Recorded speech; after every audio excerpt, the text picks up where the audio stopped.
I'm a Tar Heel born, I'm a Tar Heel bred, and when I die, I'm a Tar Heel bred. So run, Thanks for coming back.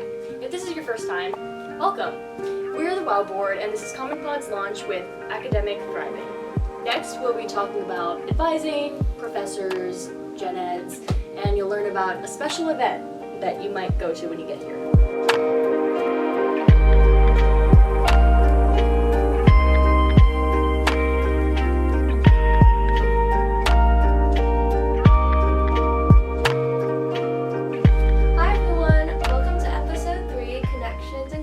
At Carolina. So last episode we talked a bit about getting resources and help, but this episode we're going to go into more advising and professors. So just to refresh, my name is Claire. I'm Bella. I'm Ashini. And I'm Molly. And so I think it's pretty important to talk about what did we come into Carolina wanting to study. That journey can look different for a lot of different people. But I know that I was undecided. I originally had no idea at all. I said, I think I'm going to go into Carolina. I'm going to be undecided. I'm going to stay undecided. I'm going to convince my advisor that I'm just going to take random classes throughout my whole time at Carolina and be that one girl that did that. And then I realized that was really not an option, and that I came here for more of a specific education. So I somehow ended up landing with business. I guess I'll start with the fact that I always thought it was really important to know another language, and I'd studied Spanish a little bit in high school, so I decided, I'm going to have to take my third language level anyways. I'll do that, and then I still really enjoyed it, and I decided, I'm going to do a Spanish minor. They had one for the business professions that seemed most applicable to me, so I picked that up. And then, right before the summer, I was like, I think I want to do business, or at least I'm going to try. And knowing that there's an application process into that pre-professional school, which we can talk a little bit more about those programs later, I said, okay, I'm going to apply. I applied, it worked out, I got in, and then I studied abroad, which I'd also love to talk more about. And I decided, I want to do a Spanish major because I just love learning the language. It's only a couple more credits, so that's kind of how I ended up where I am. But did you guys come in knowing exactly what you wanted, and have you stuck with it? Well, I mentioned this in the last episode, but I want to go to law school eventually and then be a lawyer. So that's what I want to be in the long term for my career, but I want to go into corporate law. And so I did know that I wanted to study business, but one thing that did change is I added a data science minor while I was here, which I previously just didn't really think I was going to do or go into any. I knew that it would be good and versatile to have some sort of computer science degree or knowledge, but I didn't know if I was going to actually pick any of that up because I was probably a little bit nervous about the course rigor and things. But then I started realizing that you can start off with less exposure, and a lot of people, and the data science minor is something that can really supplement a business degree. I've seen that a lot of my friends here are just doing that, and it's not too many extra credits if you want to do the minor. So I added that on, and I just realized that there's so much that you can do that you don't realize before you get here. Right. Before I enrolled to Carolina, I have always been pre-business. That's kind of just my passion. I'm not 100% sure what I want to focus on. I'm leaning towards marketing. But in terms of minors, like you guys have mentioned, it's really kind of eye-opening once you start looking into minors. If you take enough classes of a specific subject, you might see, I'm really only 2 classes away from getting that as a minor. Like, for example, I've already taken 2 music classes, and I think that I'm 10 credits away or something for a music minor. So I'm like, well, why not? That's something that I enjoy, so maybe I'll add that on.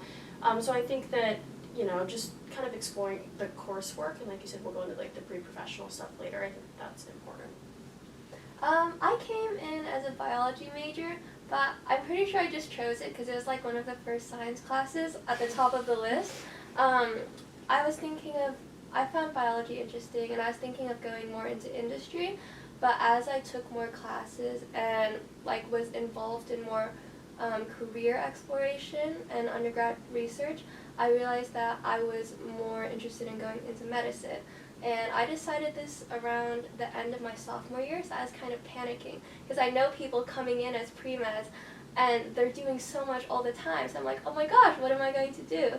But on Heal Life, they literally, the day I decided, I saw that they had a health professions advising event for sophomores. I'm like, okay, let me pop in, see what I'm missing, see what I need to do.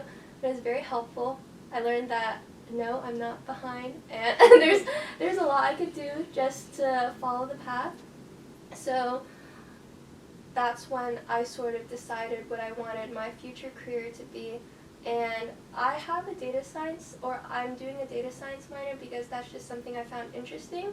But as I took more classes within that field, and also when I took some like physics classes, I realized that I would be more interested also in like learning about this side of STEM. So I decided to declare a concentration in quantitative bio, which is basically just bio but combined with a little more data analysis and math. So, and now here I am. You stay so impressive, Claire. That's awesome. I love that. That's really cool, and I don't know if you had to apply into those programs. What was that like? Did you just have to declare it, go talk with your advisor? I just had to declare it. I know a lot of majors that you have to apply into are part of Gilling School of Public Health, so like that includes biostats, health policy management, and nutrition, and some other ones. But be sure, if you're interested in those, to look into it and start planning early, because most applications occur in your sophomore year. Yeah, I mean, like I was saying before, for the business school at least, you're going to apply the summer after your first year at campus. And so as a result of that, you're going to be taking a lot of different prereqs before that to make sure that you're on track to get into the school, show kind of some promise, that make sure you're interested in it, you know, like I think it's a possibility that people say, that's what I want to do, and then they take a prereq and they're like, you know what, that's actually not for me. So I think there's a lot of, you know, good energy that comes out of those prereqs. And you know, the same kind of can be said for our 9 different focus capacities that we have here too. You know, when you're choosing your classes, you might say, wow, that's a lot that we have to take of these extra classes. It doesn't apply to my major, but it totally could if you want it to be, I think. There's a lot of different options. I mean, so many options at this school, random courses, but it's pretty amazing and can also help you figure out what you want to do if you're an undecided student like I was. So that's been awesome. Have you guys have any favorite classes that you've taken? Do you have any major recs that we can share? I have one. So last semester I took a class called English 163, and it was about narrative medicine, so focusing on medicine from a humanities perspective and a more holistic view of it. And I took it just for a gen ed, and also because like, oh, since I'm pre-med, I might be interested and learn something from it. But it has been one of the most impactful classes I've taken here at UNC, and it sort of changed the way I look and approach my future career. I think a lot of classes that you might just go into for a requirement or just because you heard it was a good class to take can change your perspective on what you're doing, whether that's lead you to a different major or a different path, or confirm that the path you're on is the one for you. Yeah, last semester I took a classical mythology class for a focus capacity, and I met one of my best friends through it. It was just like, some of it was busy work, but it was never difficult, and you could tell that the professor actually was passionate about it too, and she knows that this field like might be a dying field, like it might be something that like who's studying this anymore, you know? So she acknowledged that, she talked to us about it, but her passion and her interest was just so like alive still that it like really helped us do better in the class, I would say, and it was very engaging. So even if classical mythology doesn't have anything to do with my degree, I think it was a really great experience, even just to make friends. So it, like, another thing for students to know is like your college experience, like make the most of it, because it doesn't always have to be about your career. Like, yes, obviously you're getting that education here to build your career, but you're also getting so many other skills, applicable skills that you'll use in your career, but also just use, you know, to be happy and like care for your personal development. So it was a really cool class. A class that I took, which is kind of a plug, Music 180, it was women in music, and so far, even throughout this semester, I took it last semester, it was such an amazing class, kind of same as you, I could tell the professor.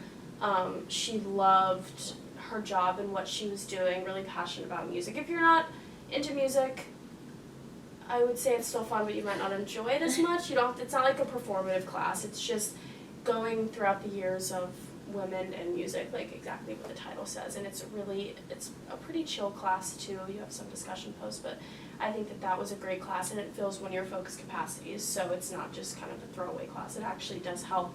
And the environment in the class was good too. So I think that would definitely be a good one to take if that's something you're interested in. Do you play an instrument or do you sing? I did. I don't think that I would do that in college. I did choir and I played the piano for a long time. But then COVID happened, and so that kind of went down the drain. But music has always been kind of a very big passion of mine, whether it's been musical theater or anything that has to do with music. If you see me around campus, my earbuds are in. Like, you won't be able to talk to me. I'm always listening to music like 24/7. So that's a passion of mine. Well, I want to hear you know sing that. at some point. Yeah, me too. Maybe for the episode, This especially. is the outro. You can sing the outro. Yeah, y'all have to convince me real hard on that one. Yeah, Yeah. and get musical with it. Well, on that note, I've been taking this sports journalism class, so we actually use a studio. We have a ton of great equipment. It's housed in the Curtis Media Center, which is absolutely beautiful. It was donated and built a couple years ago, which is super cool. But this class is totally out of my realm, honestly. It's more of just a passion. I always love sports. I love watching with my dad.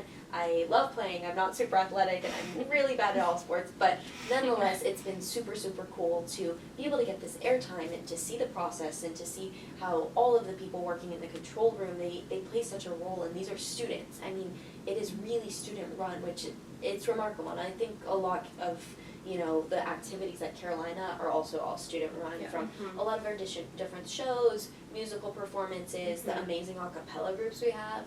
Nonetheless, Media 129, also a plug, has been one of my favorites, and it's not even related to business or Spanish. So I think that's kind of cool to note that, like, it's great to get out of your comfort zone and to take classes that are more just fun for you. It's something you enjoy. So. Yeah, I hope to be able to continue to do that with my time at Carolina, but at the same time, I'm facing 18 credits this semester, so we'll see how that goes. No, why would you do that? Gotta make it all happen. But nonetheless, I think that those classes are really important. The first year ideas classes are really important. Yes. Can you guys talk a little bit more about those? Just because I think you're probably in some of them right now. Yeah, so the first year requirements, those are always like so complicated because you will probably hear, like, we do hear a lot of negative things about them, but like the first year seminars, like those, there's more options, but the I know that it's very daunting for people, and like the online aspect of it, which is like the data literacy lab thing, but at the end of the day, I did feel like even that online part, even the data literacy lab, there were a few skills that, like, especially as a business major, I think, like, we're gonna have to deal with Excel and things like that, and I think getting good exposure to Excel, if we didn't have it before, it's honestly, like, some things will stick with you, even if you're not trying to remember them, or if you're not trying to pay attention too much, they will just inevitably stick with you, and I think it could really be more applicable than you think. So I would say that to most, like, first year students.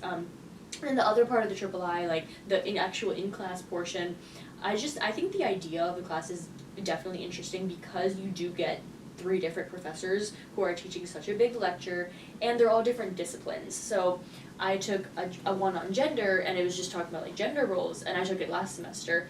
But one of the professors, her discipline was law, so she was looking at gender in terms of how it's been in the law in the past, and that touched on a lot of different issues, like the LGBTQ community and, like, how that related to gender and versus, like, biological sex and all of that kind of stuff. Another discipline was art history, and then the third discipline was psychology. So it was a diversity of different topics that all were dealing with the same issue of gender in the world. So I think it was cool to get that variety of topics, for sure. And obviously there are things we can struggle with in classes, but the professors really are there to help you. I was able to talk to the law professor about just personal questions that I had, because that's a field that I'm interested in. So just try to make the most of what you have is what I would say to people. On that note, I think that also just a core piece of advice, and I know this won't help when you're in the heat of your emotions applying for classes, but it's going to be fine if you don't get a class that you really wanted or that you really think that you needed, or a prereq for a professional school, because trying to get classes is pretty competitive here, and it can be a little daunting, especially as a freshman.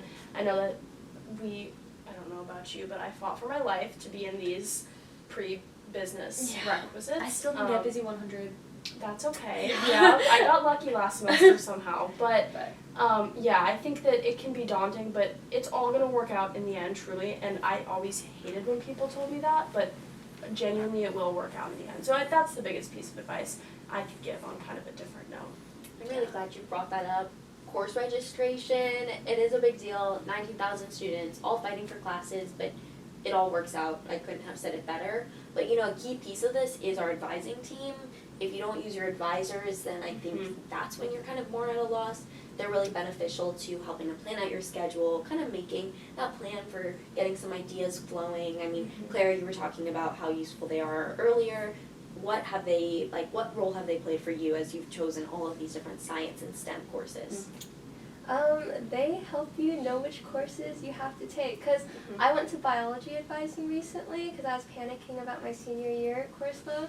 Then I just realized I could underload senior year. I had it covered.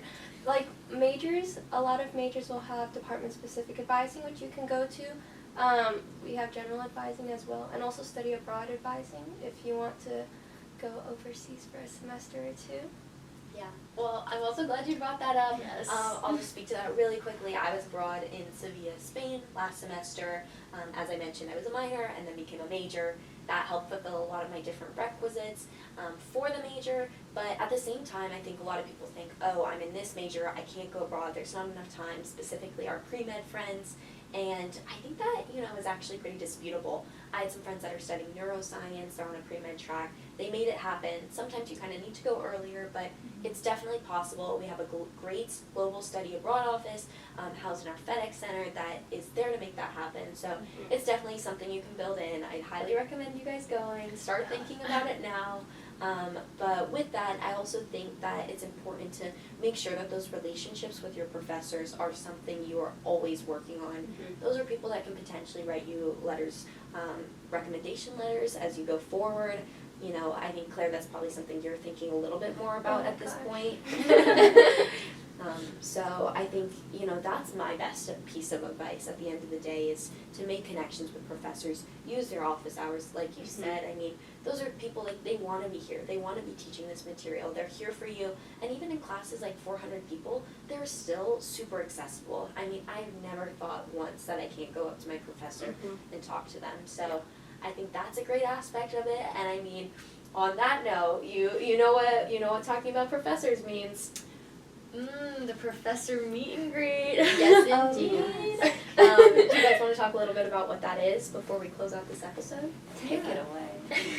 So that's just an event that we have coming up in August when new students get here. And it's very accessible. Like, it's on August 15th. And from 3 to 5 p.m. Yes, in Davis Library. So, you can just have lunch with your family after you move in and then come meet some professors. It's a really good way to speak to them. Yeah, get in touch with your professors and join us for the Professor Meet and Greet back in August. Thank you so much for tuning in to our 3rd episode with connections and more about Carolina. We hope you enjoyed this episode of Common Pod's Launch with Academic Thriving. Be sure to follow our social media found in the description below. And don't forget to check out our site at go.unc.edu/pods for more Common Pod's Launch content. Until next time!